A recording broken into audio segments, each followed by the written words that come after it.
Math मंत्रा channel पे एक बार फिर से सभी छात्रों का स्वागत है। आज हम लोग कक्षा 10 की प्रश्नावली 1.2 को हल करने से पहले उस पर आधारित महत्वपूर्ण तथ्यों को समझने का प्रयास करते हैं।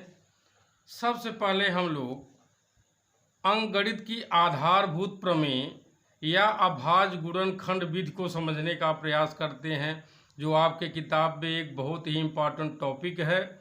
अंकगणित की आधारभूत प्रमेय, जिसको हम लोग अभाज्य गुणनखंडन विधि भी कहते हैं।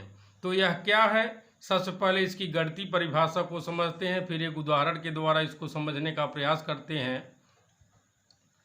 प्रत्येक भाज्य संख्या को अभाज्य संख्याओं के एक गुणनफल के रूप में व्यक्त किया जा सकता है तथा यह गुणनखंडन अभाज्य गुणनखंडों के आने वाले क्रम के बिना अद्वितीय होता है।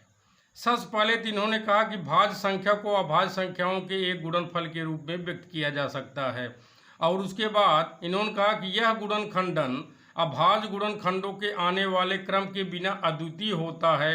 अद्वितीय का मतलब कि दूसरा और नहीं हो सकता, केवल और केवल वही हो सकता है।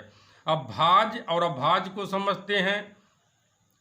भाज्य संख्याएं वे होते हैं जो अपने आप और एक के अलावा किसी और भी संख्या से विभाजित हो जाएं, जबकि अभाज्य संख्याएं उन संख्याओं को कहते हैं जो स्वयं और एक के अलावा किसी और संख्या से विभाजित नहीं होते हैं। तो सबसे पहले एक उदाहरण के द्वारा अभाज्य गुणनखंडन विधि समझते हैं। जैसे हमने ले लिया 18, तो 18 का गुणनखंड हम करते हैं 2 तिहाई 6, 6 तिहाई 18, यानी कि इसमें जितनी भी संख्याएं हैं आप देखेंगे सभी अभाज्य संख्याएं हैं। 2 भी अभाज्य संख्या है, 3 भी अभाज्य संख्या है, और अगला 3 भी अभाज्य संख्या है।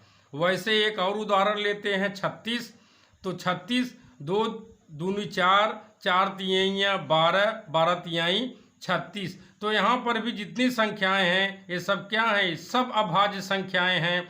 जबकि 18 क्या है, भाज्य संख्या है, 36 क्या है, भाज्य संख्या है।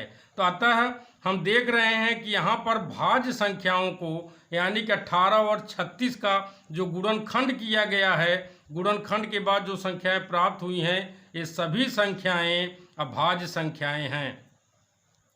अब हम लोग 2 या 2 से अधिक धन पूर्णांकों का एचसीएफ यानी कि महत्तम समापवर्तक ज्ञात करना सीखते हैं।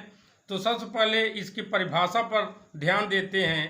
परिभाषा में कहा गया कि 2 या 2 से अधिक धन पूर्णांकों में प्रत्येक उभयनिष्ठ अभाज्य गुणनखंडन की सबसे छोटी घात का गुणनफल ही पूर्णांकों का या संख्याओं का एचसीएफ यानी कि महत्तम समापवर्तक कहलाता है। इसको और सरल भाषा में अगर परिभाषित किया जाए तो हम कह सकते हैं कि वह बड़ी से बड़ी संख्या जो दिए गए सभी धन पूर्णांकों को विभाजित कर दे, धन पूर्णांकों का एचसीएफ यानी कि महत्तम समापवर्तक कहलाता है। अब इसको भी हम एक उदाहरण द्वारा समझते हैं कि 2 अगर हमको धन पूर्णांक दिए गए हैं तो उसका एचसीएफ यानी कि महत्तम समापवर्तक हम कैसे ज्ञात कर सकते हैं। उदाहरण में 2 धन पूर्णांकों 15 और 40 का एचसीएफ महत्तम समापवर्तक ज्ञात कीजिए। तो 15 हमने लिखा, 15 का गुणनखंड किया तो 3 गुणे 5 मिला। 40 का गुणनखंड किया तो 2 दूनी 4 दूनी 8 5 40 मिला।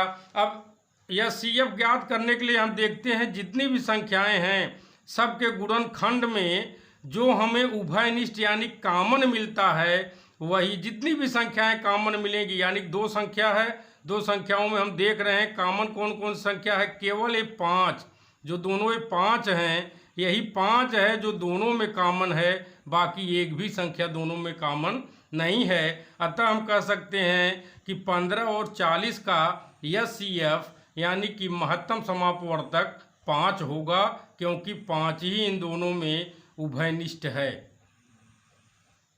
अब हम 2 या 2 से अधिक धन पूर्णांकों का एलसीएम यानी कि लघुत्तम समापवर्त ज्ञात करना सीखते हैं। सबसे पहले तो इसकी गणितीय परिभाषा पर हम लोग ध्यान देते हैं।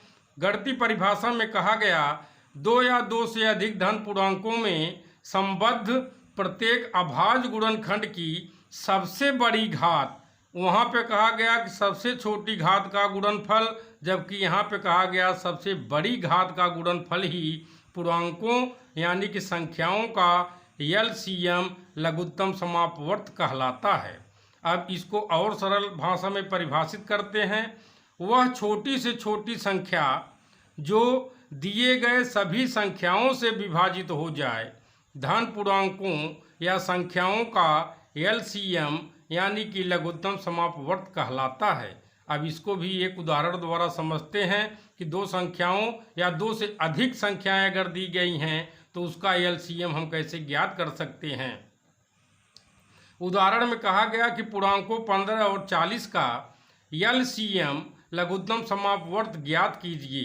15 का गुणनखंड हमने किया 3 गुणे 5, फिर 40 का गुणनखंड हमने किया तो 2 दूनी 4 दूनी 8 5 40। अब इसमें कहा गया सबसे बड़ी घात का गुणनफल, तो लघुत्तम ज्ञात करते समय सिर्फ आप इतना देखिए कि सबसे ज़्यादा बार जो संख्या आए पहले उसको लिख लीजिए। जैसे इन दोनों में सबसे अधिक बार क्या आया है, 2 आया है, तो कितनी बार आया है, 3 बार आया है, इसलिए सर्वप्रथम हम 2 को 3 बार लिख लेते हैं।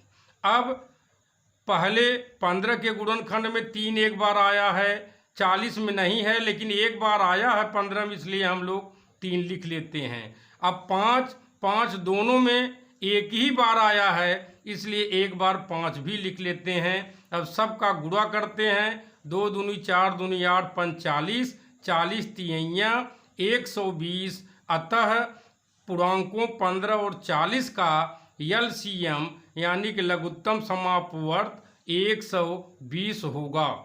अगर आप लोगों को आज अभाज्य गुणनखंडन विधि और दो या दो से अधिक धन पूर्णांकों का महत्तम समापवर्तक, 2 या 2 से अधिक धन पूर्णांकों का लघुत्तम समापवर्त ज्ञात करना आ गया हो तो आप लोग हमारे चैनल को सब्सक्राइब कीजिए। और यदि आपको अब भी कुछ दिक्कत है इन तीनों ही बिंदु को समझने में, तो हमारे चैनल के कमेंट बॉक्स में जा कर के आप लोग कमेंट कर सकते हैं, ताकि इस चैनल के माध्यम से आप सभी छात्रों की समस्याओं का समाधान किया जा सके। धन्यवाद।